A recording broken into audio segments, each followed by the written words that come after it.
Hi, everybody. Welcome to the latest episode of the Real Talk with Rick podcast devoted to the city of Eden Prairie and people who live or work in Eden Prairie. So my guest on this episode is an employee of our police department. His name is Kyle Duchschere. Kyle is an evidence technician with the police department, but Kyle had a pretty long career with Eden Prairie prior to that as a part-time community service officer. He was a police officer, he was a police sergeant, and he was a police investigator. So Kyle had quite a long career until he retired from the Eden Prairie Police Department, and a few years later actually came back as a evidence technician. So it's kind of an interesting road that Kyle takes us through in our discussion about his time in Eden Prairie. I'm going to warn you that Kyle and I have always shared an affinity for our Green Bay Packers. The Green Bay Packers, you've heard me mention that every now and then on different podcasts about with other people that are interested in sports about the Packers. So there might be a couple moments at the end where it might get very annoying if you are not a Packer fan, that you could probably maybe hit that skip ahead, that 15 to 30 second skip ahead piece if you're sick and tired of our Packer talk that we're gushing over. But I will say it's toward the end of the interview that there's an interesting revelation that Kyle makes with a brush with celebrity that he has, which I would not want you to miss. So it's kind of a double-edged sword. It's for those of you that have no interest in the Packers and you want to skip that, you're going to might miss out on Kyle's connection to major celebrity, but I understand. So here is my conversation with Kyle Duchschere. Kyle, thank you for coming on the podcast. Thanks for having me. All right. Kyle Duchschere. Duchschere. Duchschere. Right. Mm-hmm. Is that like British royalty? It's German. That's German? Most people say Duchschere. Duchschere. And then I, give them my French accent, which doesn't last very long. But it's Duchschere, and it actually means cloth cutter, because Tuch in German is cloth, I believe. Okay. And somewhere along the line it must have gotten kind of mixed up or mispronounced for Duchschere. And Scherer or Shears or something like that. So you Shears, can call me like Kyle Shear. Cloth Cutter if you want to. Kyle Cloth. I like that. But I think Duchschere, that flows off the end of someone's It does. tongue. It's just a name that makes me think of like English royalty, but it's German. Now Getcho, my last name, it's got that guttural German Austrian sound to it. So we're kind of, maybe we're related in some way, shape, or form if we look back. Rick, we're all related. We all go back to Adam and Eve. We're all related. We're all related in some way, shape, or form. Well, thank you. Thanks for coming on. As I said earlier, you are, you're many things. You've been many things. Currently, your title would be Police Evidence Technician? Correct. Yes. Correct. But you've been a police officer, a police sergeant, a police detective, a park ranger, and we're going to get to all that because we're going to start from the beginning and work our way to the present day. So I mentioned kind of that background leading up to where you are today, and we'll talk about how you actually retired as a police officer. But Kyle, where do you come from? Where did you grow up? I am from Fargo, North Dakota, born and raised, and that's I tell most people that's why I'm so awesome, is because I come from Fargo. Okay. And I'd move back there today if I could, but unfortunately my wife tells me she's not going with me. So where's she from? She's from, actually she was born in New York, but she pretty much grew up in Minnetonka. Okay. So she's telling me I can move back, but she's staying put. So I guess I'll stick it out. You met here? Yes. You met in at the Minnesota? Police Department. Do you have family or had family back in the Fargo area? Do you go back there at all? Yes, my mother still She's lives still there. there. Yep. So your wife, who I know because she works for the city as well, you guys go back to Fargo. She goes back there. Oh, sure. But she's not going to move back there. No. She secretly would like to, but I think she wants to stick here in Eden Prairie. So I've been through Fargo, but in all honesty, I hear positive things about how Fargo's growing. Oh, it's awesome. Yeah. Okay. I really do love Fargo, and it's changed a ton since I grew up there. They're growing south at a tremendous rate, but it's just people, always joke to me, what's in Fargo, but it's amazing what's in Fargo. There's quite a bit. There's quite a bit, and they've got an awesome football team at North Dakota State. And if you squint your eyes a little bit, they look like the Green Bay Packers. And maybe we'll talk Packers a little bit later. We will. Okay. You're from the west of Minnesota. I'm from the east. I'm from Wisconsin. You're from North Dakota. We meet in a really good place when it comes to being football fans of Wisconsin football. So what brought you to Minnesota then? What took you out of North Dakota? Well, I had to look for a college, and it was either North Dakota State or I thought I should apply to the College of St. Thomas in St. Paul because my older brother was attending there. And I went down for a visit. I loved it, and that's what I applied to as well as North Dakota State. I got a good financial aid package. Of course, back in the fall of '77, the cost was a lot less than it is today. Yeah. But, of course, that's all relevant. But decided to go to St. Thomas because of the financial aid package and never regretted my decision. It was a great place to go to school. It brought you to Minnesota. Yeah, and I know people now that they go to NDSU from here. I mean, people still – that's considered a good school, but that was kind of your home school as a chance to get away, and you had a good financial aid package. Yep. Had you been to the Twin Cities really that growing up as a kid? A few times, not that often. So it was, it was the big city for me. So coming to the big city, you didn't come into downtown, or what had been at that time, Met Stadium? You didn't drive in for a Viking game or a North Stars Twins game in 1969, Met Stadium, and I saw Frank Howard hit his 40th home run with the Washington Senators. So I go back a ways. Yeah, that's good history. That is good history. I had a Minnesota Twin on an earlier podcast you'll have to listen to. Oh. He's got some good stories from his days with the Braves and the Twins. Okay. More so into the 80s, his time in the 80s. So then what brings you to policing and to Eden Prairie? Because if we're talking about college in St. Paul in the late 70s, we're a pretty young, growing city. I've had former police chief on here and a few other people that attest to how this city was, kind of a small town still maybe, in the 70s and 80s. Sure. Yeah.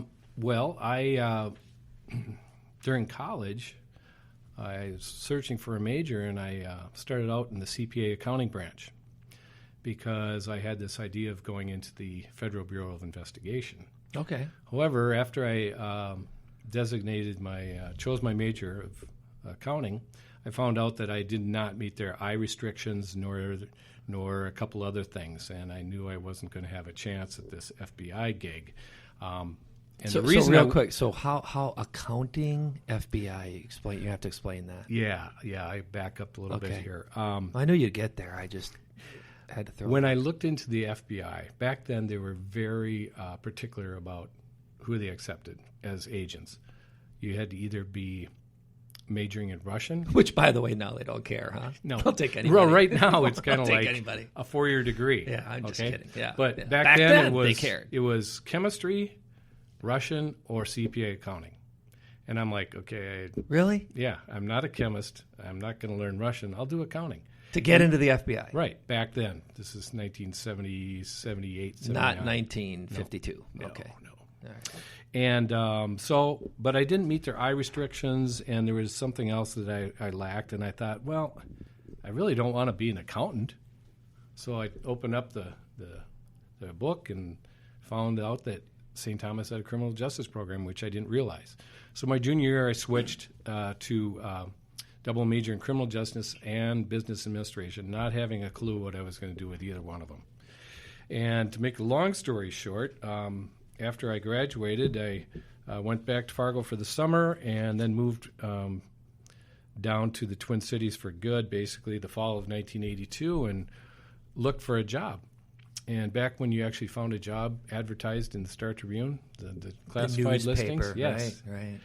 There was a very teeny tiny ad for a community service officer for the city of Eden Prairie. And basically this job description was assist officers in non-hazardous duties. And I thought, I could probably do that, but I'm not really sure what this entails. Yeah. And where the heck is Eden Prairie? I had no idea where Eden Prairie was, even though I, was in the Twin Cities for 5 years.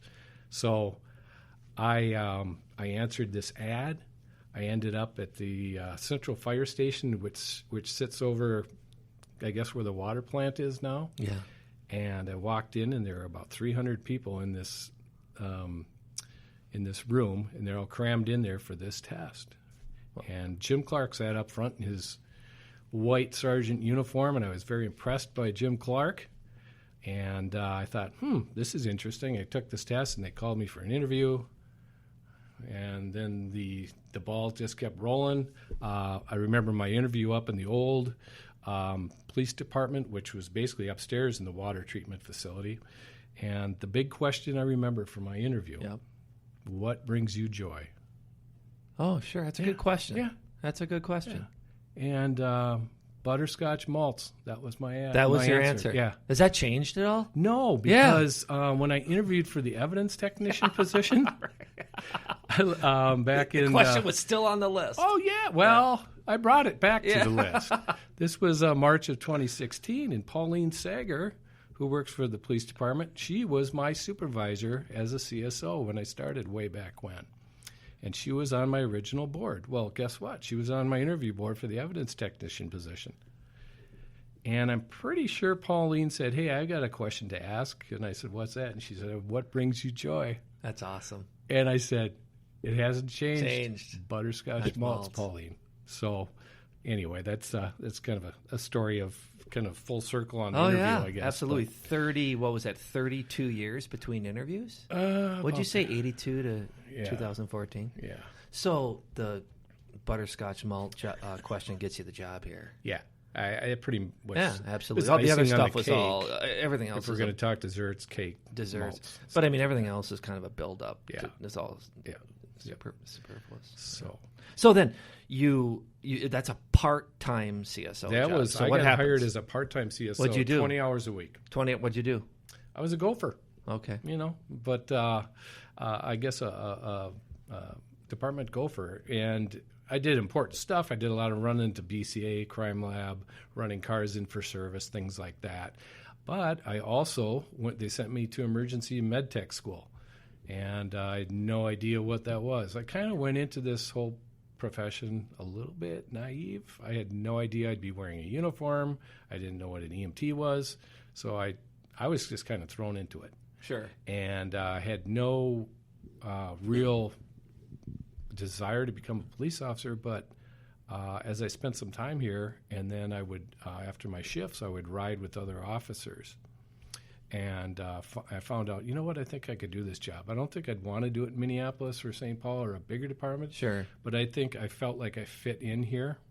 And, I always had this preconceived notion that a police officer, needed to be 6'5" and 250 pounds and like to, wrestle people around and just, be this big tough guy. And then I rode around with all these different police officers, men and women, all sizes and shapes with our department, and I'm like, I think I can do this.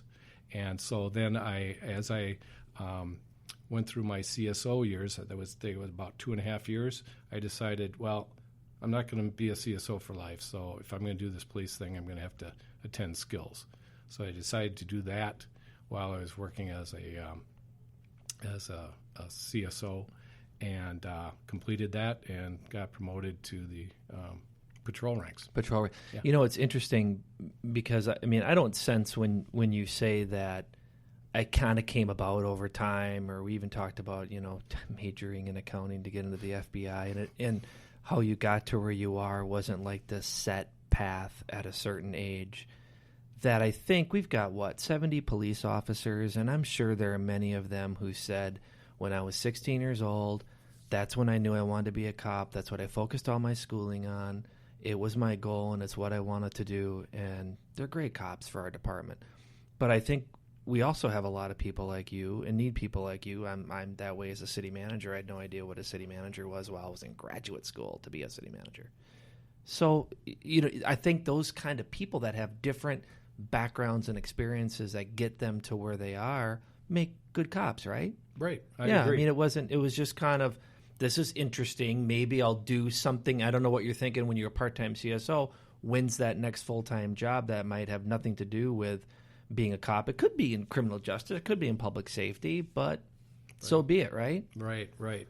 I mean, after changing my major to criminal justice, I thought, well, maybe I'll work with juvenile probation or something like that. I really had no idea. Yeah. But I just decided I'd rather study that, see what happened in the future, as opposed to grinding through accounting and then trying to make that into a career. I just didn't see that as a career. For me, it was a stepping stone to the FBI.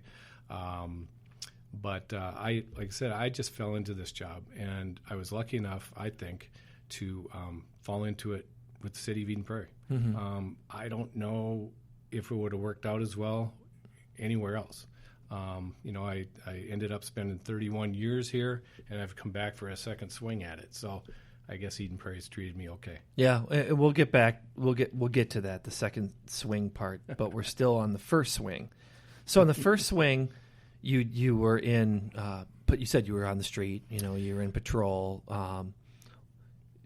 and then it led to you being a detective. But take us through that process. Right. Take us through your time. Well, some of the moments. Yeah, there. I mean, I was on patrol for probably about 17 years, and after about probably 5 or 6, I was promoted to a corporal position, which is a supervisor position. Obviously, Eden Prairie no longer has a corporal position. It was almost like a junior sergeant, but we pretty much did the same thing. Were you our last corporal? Joyce Conley was our last corporal. Okay. Yes. Just trying to trace the end of the corporal. Yeah, piece. Joyce. She was our honorary last corporal. Okay. And then she retired, and then they were all gone for sure. There was a point where the corporals were just basically made into sergeants because they did away with the position, but Joyce wanted to remain at that corporal spot, and she did. Okay. And she had a great career here. And then at some point, sergeant position came up. I interviewed for that and got that position. Butterscotch malt? Yeah, I still enjoy those butterscotch malts. No, but was that how you got the job? No. Question? It's only been asked and answered twice. Okay. So the sergeant thing, you had to come up with something else. Yeah, I don't really remember what I came up with, but apparently it worked. Yeah. So, all right. Yeah. So I did that, and at some point I thought, well, I'm about 20 years into this gig, and I got about 10 left, and I've never done investigations. And I really wanted to just start investigations from the base, so to speak. I'd never done investigations. I mean, sure, as a patrol officer, you're out there investigating things per se. You do that on a regular basis as things progress in real time. But as an investigator, you get a caseload, and you've got the time that you need to investigate deeper into cases that are more complicated. At that point, I decided I wanted to try investigations. And my supervisor at the time, Lieutenant Bozacker, he told me I should stick with the sergeant thing, and maybe they would I could become the sergeant in charge of investigations someday. And I basically said, well, Mike, I said, it's kind of like I'd like to I wouldn't mind being the sergeant investigations, but I really don't know the job. And in my mind, it was kind of like, you know what? I never played organized football, so why would you take me and make me your head coach? Is that kind of a weird analogy? But that was kind of what I was going. I get it, because you. I just didn't know the job, right? And I just felt like I'm going to start from the ground level, and if some reason I wanted to get back into supervision, I would have had the opportunity to do so. Because over the course of the 10, 11 years I was investigator, there were probably 7 sergeant positions open, and I never put in for one again. Not that I didn't want to, but I just really enjoyed the investigations part. Sure. Yeah. So I was glad I did that. I took a demotion on my own. Yeah. I took a 14% pay cut, but what's money? What's money? Yeah, what's money? 14%. Yeah. You don't remember the exact amount. It doesn't matter. No, and you didn't just blink at me to pretend that money doesn't matter when you really didn't mean that. But I think that's not necessarily a common thing to do. I mean, to be a sergeant and then kind of back yourself up and go into a different role because that's what you wanted to learn and do. Right. Yeah, yeah. That's And great. I really enjoyed my years in investigations. It's a whole different ballgame. You have the opportunities and the time, and just to really delve into things, and it's a whole another side of law enforcement. So, what would be, Kyle? Is there some memorable cases that you can think about? You worked on as a detective? Any stories? There were quite a few, and one of the most memorable ones, and I guess I could give you a little story here that I found. It was great because it involved our whole investigative team. I was the lead on it, and it did involve getting other departments involved. I'm just going to call the offender Stewie P. That was his street name, Stewie P. Stewie P. Stewie P. Well, okay. I want to picture Stewie P. What is? Stewie P. If you think of your typical con man in a movie or a convict in a movie, Yeah. that was Stewie P. Okay. I mean, he really was out of if you looked up the word thug in the dictionary, Okay. yeah, Picture a Stewie P. Stewie P is Okay. right there. Yeah, Got you it. might want to check that out when you get home tonight. I will.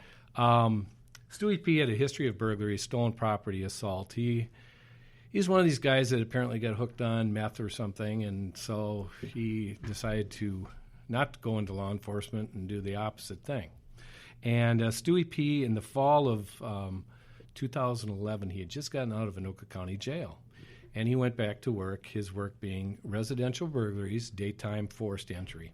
Stewie liked to, he was a very courteous burglar, I can tell you that much. He'd ring the doorbell, he'd knock. If someone would answer, he'd say, "Oh, I'm sorry, I've got the wrong address." He'd say, "Have a good day," and he'd walk away. Okay. If they weren't home, he'd take out his trusty crowbar and basically force the front door open. And then he'd go to town doing his burglary thing. Stewie P, like I said, he was addicted to substances, and this is how he supported his habit. Okay.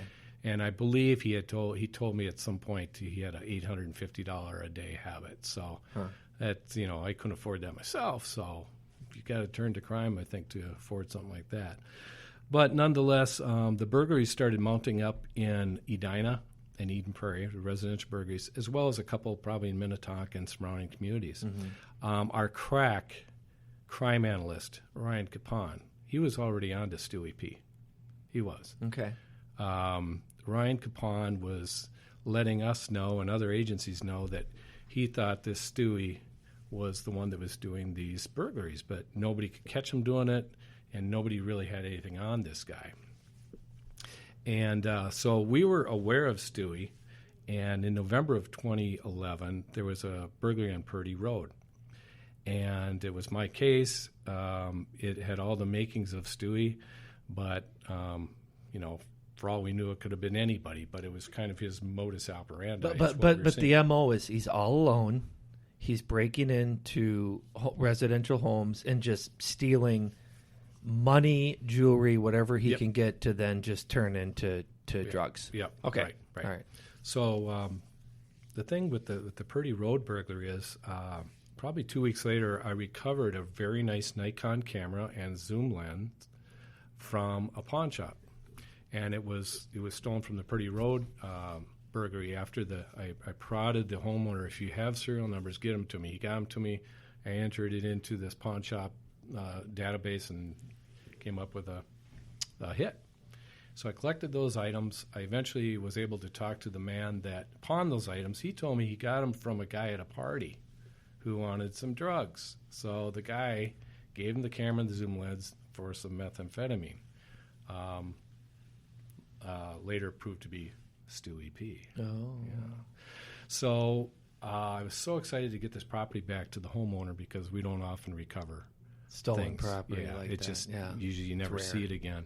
The homeowner told me, well, I don't need it back because we just got paid off from the insurance company. And they said if anything's recovered, it should go back to them. So it took me a little bit of time to get an appointment with an insurance adjuster or agent. And in looking at this camera, I decided to go through the case to see if there was anything else in there, and I found a data chip or data card. And I threw it in the camera, threw it on my computer, I should say, and it was pictures of the homeowner and his family. And I went, oh, that's interesting. And I thought, well, I should just check the camera itself to find out if there's another data card in there. Now, I had recovered several cameras in different cases at pawn shops. Never found a data card in any of these cameras. And I thought, well, what are the chances I'm going to find one in here? I opened it up. There's another data card. I threw that on my computer. You know who showed up? Stewie P. and his girlfriend, taking pictures of themselves with the stolen camera in a mirror. So we've got a clear shot of him and her holding this stolen merchandise.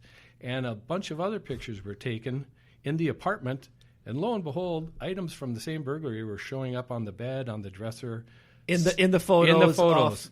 The time and date stamp. Are we like celebrating having this camera? Yes, because the time and date stamp of the photos was the exact same day of the burglary that occurred in Eden Prairie on Prairie Road. So we finally had something on Stewie P. So that was like a revelation. Yeah. I went to our crack crime analyst, Ryan Capon. I thought he was going to go through the roof. I mean, he got more excited than I was. Yeah. And he can get excited. Ryan's awesome, by the way. Yeah, well, I'd like to have him on. He's a future podcast He's a future, candidate. he'd be a great guest. I'd say for sure. He does a great job. And now I'm going on and on, but eventually what we did is we called together all these departments, all these detectives. We had a meeting, and we decided to surveil this Stewie in Richfield, where the department was. And the second day we surveilled him, we were just closing it up. We were just waiting to follow this guy on his escapades. And we were closing shops, so to speak, and there was myself and another investigator from another city present, and Stewie jumps in his car and drives off towards Eden Prairie. So we called the troops together, and we followed him into a neighborhood in Eden Prairie, and we set up on the neighborhood, and sure enough, he found a house he wanted to go to. He broke in at the back door. We let him break in because we got to catch this guy because he's a serial burglar. Yeah. He broke in the back door. The overhead garage door opened up. He drove his car in the garage, shut the door, proceeded to fill his car full of stolen goods. The garage door goes up. He drives out, and Eden Prairie's finest stopped him down the street. Wow. And it was awesome because it was such a great example of teamwork, not only with our department but other departments. And then I interviewed Stewie P, and he talked about it. And I could not believe this guy's memory for the burglaries he had done. I mean, I had probably a dozen, I think I had close to a dozen burglaries, and he admitted to 7 of them. And the only reason he didn't admit to the other ones is because he didn't remember that house, but he would remember, he would look at pictures and go, oh, yeah, I did that one. And I said, what did you steal from this house? Do you remember? And he was able to tell me. So we knew we had the right guy. Yeah. In fact, there was one burglary where the large screen TV had been dropped in the garage and broke. Stewie told me, he said, I mishandled the thing. I dropped it and it broke, so I left it. And he knew exactly which house that was. So we knew we had the right guy. He was cooperative. I think he knew his time had come to an end, so to speak. And then we did search warrant in Richfield, and we got a ton of stolen items back from our burglaries and burglaries from around the metro, especially, like I said, centered on Eden Prairie and Edina. Edina, right. Yep. And Stewart was sentenced as a career offender, and they did an upward departure on his sentencing. And I think he got 9.5 years at St. Cloud, and I think he's probably been out now a couple of years, so... Wow, he's been out, but we haven't heard from him because maybe he kicked his habit. Maybe he's been reformed. And maybe, and I hope it sounds like a lot of it was a substance abuse piece. Yes, I believe so, because he was, like I said, he was cooperative with me. Right. He told me he did not want to confront people in homes, and so he was concerned about that kind of thing, probably for his own safety as well. But he wasn't a violent kind of burglar. He was just a guy that needed to do that, as an occupation to get by.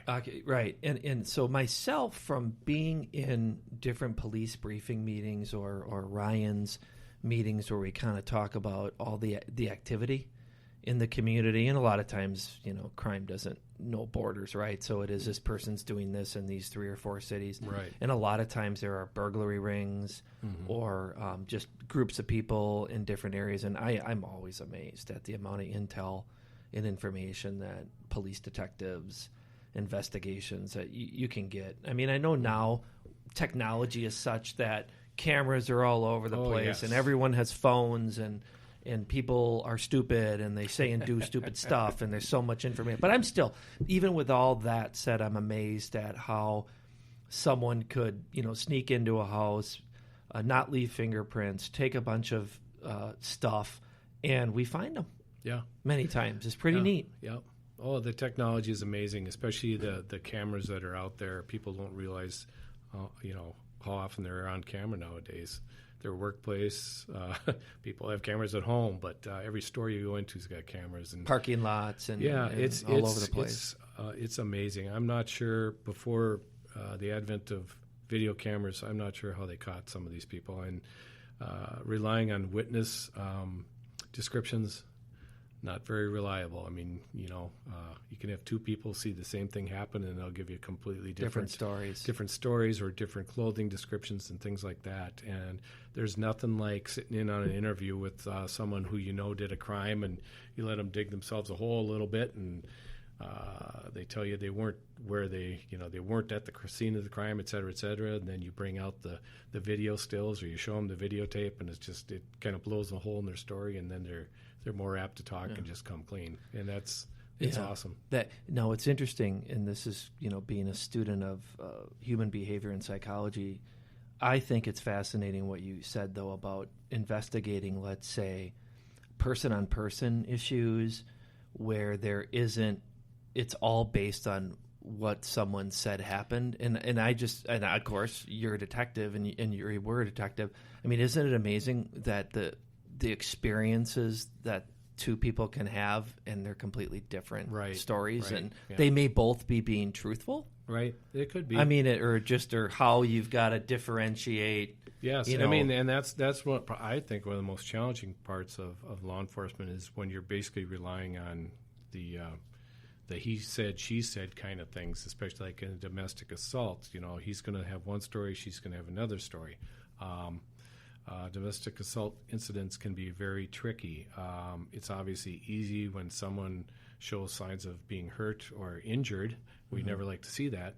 That kind of makes your decision easier. But those are some of the hardest calls that these police officers have to deal with nowadays. Is the domestic incidents and trying to do the right thing. Yeah. Right. Yeah. And and in that case, it all comes down to being able to get people to try and get them to tell the truth, try and get them to open up to you and tell you what you need to know.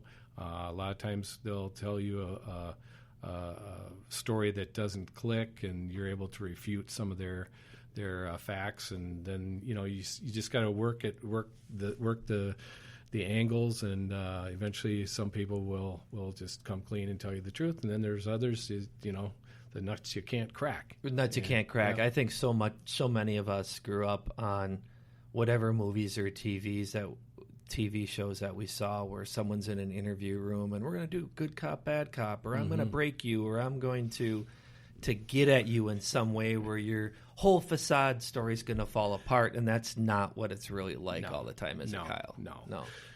Believe it or not, I wasn't a heavy in an interview room. I believe you would always have been a good cop. I could see you. You were always good cop. I had a hard time. Something to drink. I had a hard time lying to people, Rick. And I know we can, but I mean, I pick and choose my spots there. But I guess I went into law enforcement knowing, okay, I've got all these tools. I've got. I got the gun, I got the mace, I got the handcuffs, I got all these, things to fight the battle with. But I really found the best tool you have is your ability to communicate with people and trying to relate with them and make them understand, hey, I'm just doing my job. So I always thought the best tool was just the ability to communicate. Yeah. and it never let me down. I just and as I gained experience in law enforcement and in life, it was easier for me to relate to these people and some of the issues they were going through. I went through a divorce, unfortunately, but I'll tell you what, after I went through a divorce, and it was amicable, I think that's the word. That's the right word. Friendly that means about it ended well. And yeah, it's it ended still well. on good terms. Yes. Right, yeah. Boy, I sure could relate to guys and gals who are going through marriage problems. Sure. And they're fighting about it. And it was like, I just really, I'm like, hey, I get where you're coming from, sir, or I get where you're coming from, ma'am, because I've kind of been through this. You know, I mean, relating to people, empathizing, empathizing, and just going through life experiences. So as you get older, it's not a bad thing. You gain experience, and things become more relatable, so to speak. So, you know, Eden Prairie's got a lot of new cops out there, and they're gaining experience, but they're young, and they're going to gain that experience too. And the job's just going to get a little bit easier for them as time goes on. Yep. So then eventually you retired. Yes. I was at your retirement party. Yes, you were. But you're employed again. Well, Tell me about what happened. May 30th, 2016, I decided I was going to be turning 55, and I decided to retire. It was time for me to step down, and my cup was full, so to speak, and I just needed a break, and it was a good time to retire at the age of 55. And before I go on, I just want to do one thing here. Yeah. I just want to give a shout out to my wife, Beth. Yes. Yes. For some reason, I thanked everyone. You did. At my retirement I was speech. there. You were there. I thanked everyone. I think I might have even thanked my kindergarten teacher, but for some reason, I forgot to thank my wife, Beth. It happens. So I'm doing that right now. No. Yes, on November 19th, 2019. And Beth, thank you for what you put up with while I was a police officer for the city of Eden Prairie.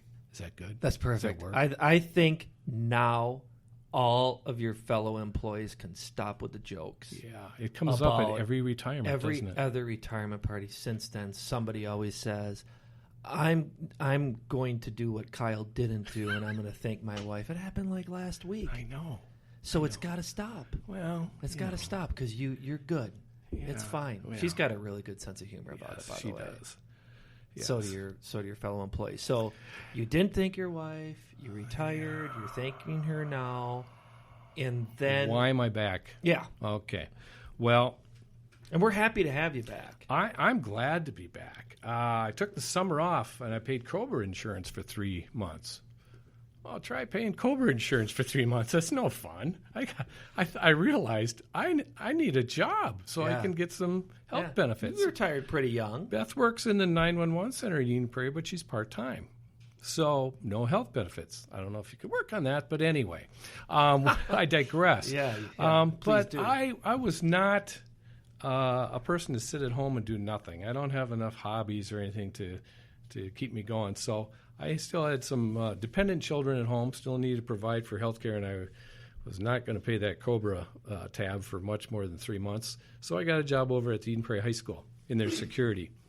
It was a great job in some respects.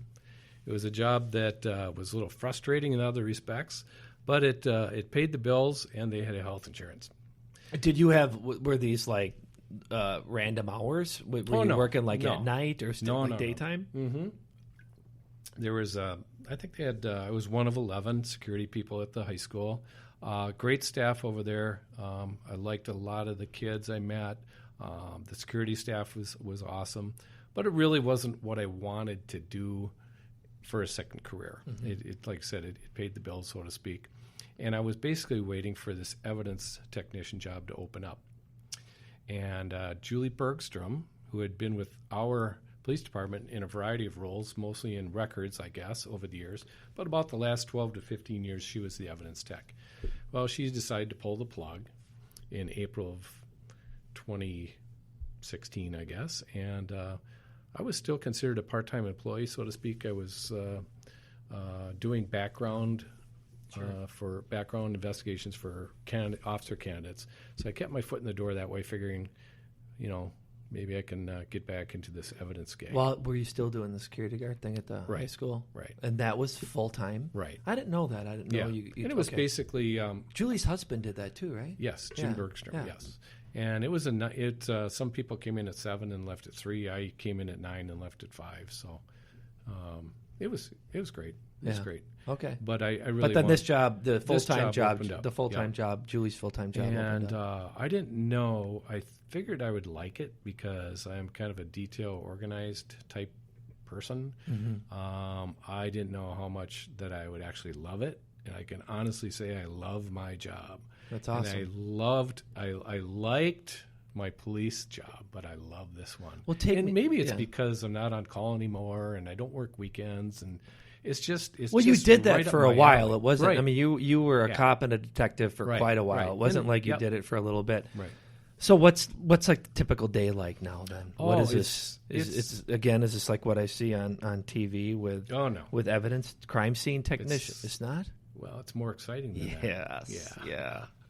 The crime scene stuff on TV, they wrap that stuff up in an hour, and they can do fingerprints in a matter of moments, and they get these DNA swabs, and they get they get the reports back within, that hour, and everything is solved in a hunky-dory. It just doesn't happen that way in real life. There's a lot more time that's involved. But my typical day, I come in, I service the Eden Prairie Police Department evidence needs, as well as the Southwest Hennepin Drug Task Force, which is comprised of investigators from Hopkins, Minnetonka, Eden Prairie, St. Louis Park, and Edina, as well as the county is represented. And so I handle their evidence as well. And basically, stuff comes in and stuff goes out. So every day at my lockers, officers will place items in secure evidence lockers, and I take that stuff in. Southwest Hennepin detectives bring their stuff over. I take their stuff in. What is some of the, obviously drugs, right? Drugs, money. Yes. But what are some of the interesting things? What are some of the interesting things that you've taken in? Well, I didn't take it in, but I was disposing of it, because that's a big part of my job, is disposing of stuff, because obviously when you only have so much room and when you don't need things any longer, once a court case is done or the statute of limitations is expired and there's no suspects, et cetera, you have to get rid of stuff. Okay. I opened up a box of rocks. I mean, literally Mississippi rocks. It was a big cardboard box. It was sealed. It was from the Drug Task Force. And apparently this had been used to ship some marijuana or some cocaine or something at some point. And whoever had shipped it filled the box about 3/4 full of Mississippi River rock to put some weight to it, so no one thought it was drugs. See, okay. It felt this very is heavy. So heavy. And when I went to get this box, I thought, geez, I wonder what this is. And I opened it up, and it was literally a box of rocks. Box of rocks. Yep. Got rid of that. That's interesting. Yep. I threw them down in the swamp right near City Hall, threw that box of rocks down the hill, and wiped my hands and went on to the next item. That was a big day. That was a big day. Got rid of that. I recently had an Easter basket. Really? Basket. Yeah. That was evidence for something? That was evidence that the guy was selling these cheap Easter baskets for $20 a pop, and they had probably $1 worth of stuff in them, but he did not have a city permit to go door to door to sell these. Uh-oh. Well, I needed to have an Easter basket. What do you mean $1 worth of stuff? Like the basket's wrapped and it was just off. It looked good, but it wasn't worth it. But the bottom line, Rick, he was violating the ordinance. Well, it's true. I mean, requiring a solicitor's permit. Absolutely. So absolutely. One of the officers thought, Kyle needs to have one of these in his evidence room. So I had that for a while, and eventually that went bye-bye. I've had Christmas trees in there, and a couple of Christmas trees. I've had lawnmowers. I've had all kinds of weird stuff. So why would a lawnmower be evidence for something? Not necessarily evidence. Found property. Found property. Yeah. Okay. Yeah. We get a lot of items. Most of our found property of value are bicycles. Yeah. Yeah, and to anybody out there who's lost a bicycle, give me a call. I might have it. You might have it. Yeah. Well, and they also go to auction, right? So a lot of this stuff goes to auction. Right. Anything of value that hasn't been claimed, once a year we have an auction through the state of Minnesota up in Arden Hills. They have an auction house up there. And, rather than just disposing of something that's got some value, we'll send it up there, and then the money goes back into the city's general fund. Yeah. Right. So... Yeah, I get all kinds of stuff. And the last time I did an inventory a couple of years ago, I totaled about 19,000 some odd items. Tomorrow, That's like full inventory of everything. At Eden Prairies and Southwest Hennepin's. Yep. And so about 19,000 items, give or take a few. I'm actually starting another inventory tomorrow. So okay. It'll take me about 40 man-hours to do it. Basically, you got to go through the whole room and scan every item has a barcode. We scan them all and make sure they're there where they should be, that kind of thing, and account for everything. So we do that every couple of years. Yeah. So. No, I can say I knew you as a detective. I came here in 2011, so I knew you as a detective for 3 years. Then we missed you while you were gone, but we're happy that you came back. Of course we did. Well, that goes without you and saying. I know. Well, you know. One of the reasons I missed you while you were gone is because when I'd come down to the PD for different meetings, you and I could relate to our shared love of the Green Bay Packers. Right. I'm an owner, Are you? Absolutely. Rick? Yeah. I don't, thank you. I don't display my share. I don't either because I feel that someone would, paintball the thing or something. Yeah, no, so what do you think is going to happen this year? How are you feeling right now? As this is being recorded, because you put on, you put on permanent recording. I want to thank my wife on this date. Yeah. Here we are, Tuesday, November 19th, 2019. The Packers are up by 1.5 game on the Minnesota Vikings with 5 or 6 games to go. How do you feel? It's going to be a tight race. I really think it's going to come down to that last game. Now, I don't know if the Vikings-Packers play the very last game of the season. Second to the last. Second last game. I think that's Monday Night Football. I think that's where it's going to be decided. Okay. Yep. Whoever wins that game will win the division. Right. The other team will be a wild card. Yeah. They'll both make the playoffs. Yeah. But who's going to, come up to the top, the pack. Do you feel good about that? I'm feeling pretty if everyone good about stays it. healthy, If right? everyone stays healthy, yes. Aaron Rodgers, and if Aaron Adam Jones. Thielen stays on the sidelines with his hamstring problem. I think I'm hoping Adam's feeling better, but maybe where did he go to college? Mankato State. That was Mankato. Yeah. Okay. Mankato State Vikings, I think they are. Maybe. Yeah, no, he's from Detroit Lakes, which is close to Fargo. I think he's from Detroit Lakes. In that area, because we had the president of the chamber on a while back, and I did like the who do you like more, Thielen or Diggs? And he's a Thielen guy because of, I think, the Detroit Lakes Mankato connection. Yeah. So I'll give him that. I mean, he almost was privileged enough to grow up in Fargo. I mean, he was close, but but no cigar. Do you know like the athlete or otherwise who are some of the most famous people to come out of Fargo besides yourself? Oh, how much time do you have? I've got 5 minutes. Beside myself, Roger Maris. Do you know Roger Maris? Yes. Oh, yeah. Until Roger Barry Bonds, which Maris. we put an asterisk next to that. Talk about an asterisk Roger that needs Maris to be is added. from Fargo? 61 and 61. And my mother is probably going to listen to this. Yes. And she's probably going to die because I'm telling you right now, my mother went to homecoming with Roger Maris. Really? And you know why he asked her? To make his future wife a little bit jealous. Really? Yeah. So Pat Maris, Pat Carvel at the time, and my mother were cheerleaders at Shanley High School. Yeah. Best friends. Yeah. And Roger and Pat dated, and I don't know if they got into a spat, but Roger asked my mom to homecoming. And he used your mom to get at his wife. That's awesome. My dad could have hit 61 home runs, but it just didn't pan out that way. My mom married Gus. My dad's name's Gus. Eustachius.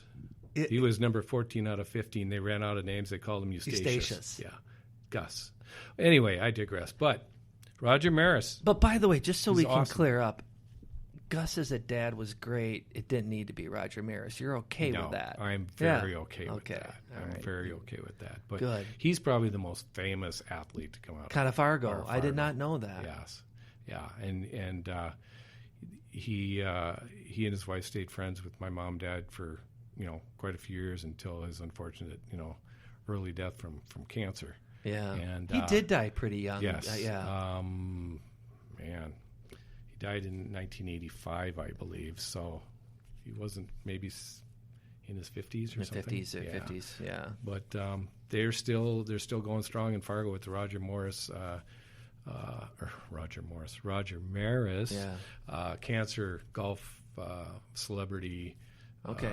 tournament that they have for fundraising for Shanley High School and the Roger Maris Cancer Center up in Fargo. All right. And that thing is about year 33, 34, somewhere in there. That's awesome. Yeah, and that's been awesome. So Fargo's very fond of him, and he did a lot for the community even after his untimely passing. So yeah. Well, I'm kind of tracing the time when we talked about like graduating from high school, 75, 76, 77 or whatever. So you probably celebrated or about to celebrate or did? What, the big 6-0? 60th. The 6-0? Yeah, you'd never know, would you? I'm shocked. Yeah, I'm shocked too. No, you don't look a day older. No, in August. In August. It wasn't a big deal. It wasn't? Guess where I went? I went back to Fargo. Yeah. A lot of people did called your wife that go the with land you? and milk and honey. The land of milk and honey.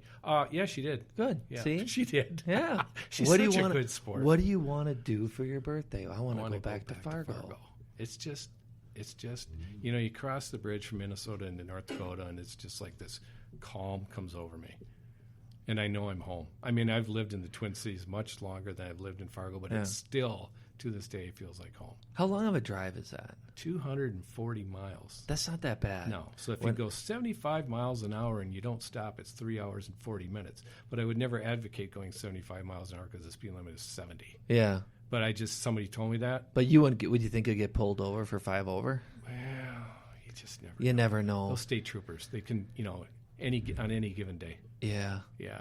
Well, I had east to see family, my parents and my wife's parents, and it's like 4.5 hours. So yeah, that drive doesn't seem that much to me. So heading west, that's an easy jaunt back. Yeah. So I just went to Fargo for my 60th. No big deal. So good. Well, Kyle, anything else you want to share before we wrap up? Is there anything that I didn't hit on that you want to make sure you get in before we wrap this up? No, I think we've pretty much covered everything. Did we really? Yeah, except maybe you would like to know that I'm number 14,348 on the waiting list for Packer season tickets. Have you moved up? I have moved up. I signed up in 1997 after ho-hum, just another Super Bowl win, and I was at about 29,000, and I've moved up to about 14.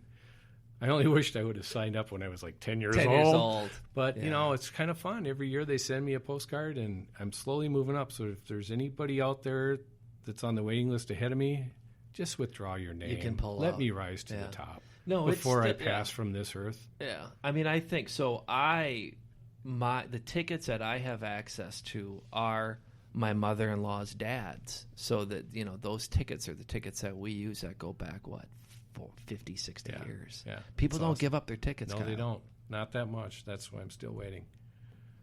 But I'm good with it because there's always SeatGeek. Yeah, StubHub, SeatGeek. Yeah. I just went to the last game I went to was just this fall, September 15th. I think that was the day the Packers beat the Vikings. Oh, I remember that day. That's where they got out to the big lead and then held on to win. Yeah, and then they held on to win because I went up to the owner's box. I told him, put the brakes on a little bit here because we don't want to embarrass these guys. Last thing on this, I know people are sickened by it who are Viking fans, but you and I can relate to this. When we go to a Packer game at Lambeau Field from Minnesota, and it's like a Viking-Packer game, and you're driving back home with your Minnesota plates in your car, and let's say Minnesota had won, and I would get like people in Wisconsin cars, kind of, they weren't flipping me off or anything, but I'm like, I'm a Wisconsin guy. Yeah, the car's from Minnesota, the plates are Minnesota, but I'm here for the Packers, so don't give us a hard time. Yeah, I'm sure when I was driving back from that game, people from Wisconsin were passing me, thinking, what, there goes another loser from Minnesota. Yeah, but you're not. But it wasn't. You're not. You're not a loser. And people say, why are you a Packer fan? And I say, I'm from North Dakota. I could pick any team I wanted to. And thank goodness I chose You made the right choice.